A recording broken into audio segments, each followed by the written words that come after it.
Korean noodles খেতে ইচ্ছা করছিল। তো অনলাইনে সার্চ করতে করতে ইপ্পির এই নিউ কোরিয়ান ফ্লেভারটা চোখে পড়লো, ভাবলাম এটাই ট্রাই করা যাক।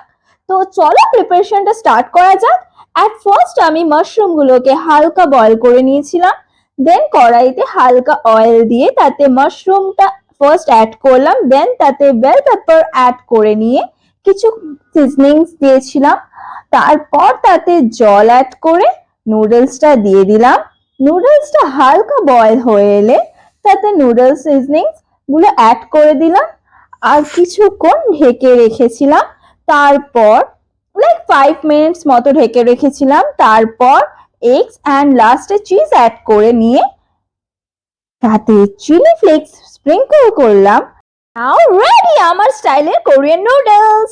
If you want, you can try it. I assure you, you'll never regret.